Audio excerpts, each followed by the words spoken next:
अध्याय 13 में ये चतुर्थ व्रत खंड में तो चौथे खंड में 13वें अध्याय में ये श्लोक आया है।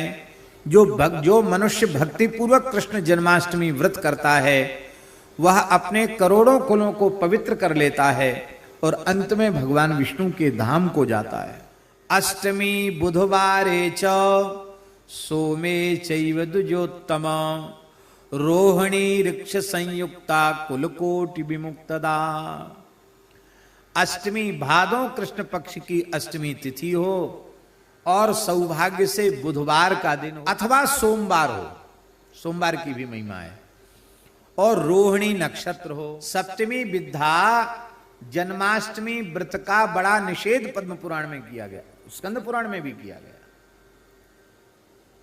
सप्तमी विद्या व्रत नहीं करना चाहिए। अष्टमी बुधवारे च सोमे चैव द्विजोत्तम रोहिणी ऋक्ष संयुक्ता कुलकोटि विमुक्तदा। करोड़ों कुलों को संसार चक्र से छुड़ाने वाली है।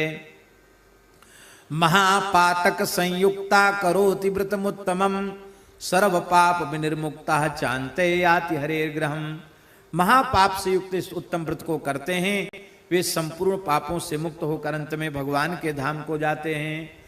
कृष्ण जन्माष्टमी ब्रह्मन् न करोति नराधमा यह दुखमवाप्नोति सप्रेत्य नरकम व्रजेत। अब ये और सुन लो, जो कृष्ण जन्माष्टमी व्रत नहीं करते हैं नराधम अधम मनुष्य, उनको इस लोक में भयंकर दुख मिलता है और मरने के बाद वे नरकगामी होते हैं। इसलिए भैया जन्माष्टमी रामनवमी आदि पर्वों पर व्रत अवश्य रखना चाहिए।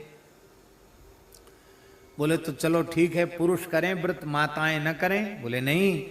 न करोति चया नारी कृष्ण जन्माष्टमी व्रतम वर्षे वर्षे छा मूढ़ा नरकम याति दारुणा।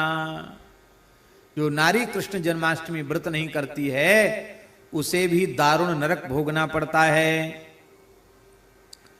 जन्माष्टमी के दिन जो कुछ खाता है, जन्माष्टमी दिनो यो वै नरो स्नाति विमूढ़धि महानरक मस्नाति सत्यम सत्यम वदाम्यहम। भगवान व्यास कह रहे हैं मैं सत्य सत्य कहता हूं, जन्माष्टमी के दिन जो कुछ खाता है उसे महानरक की प्राप्ति होती है।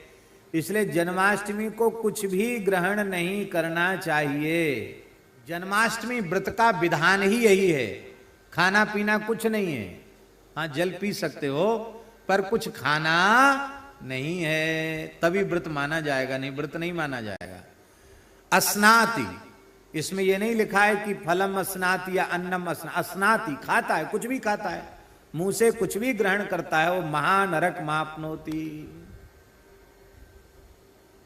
हाँ इसलिए महानरक मस्नाति सत्यम सत्यम वदाम्यहम।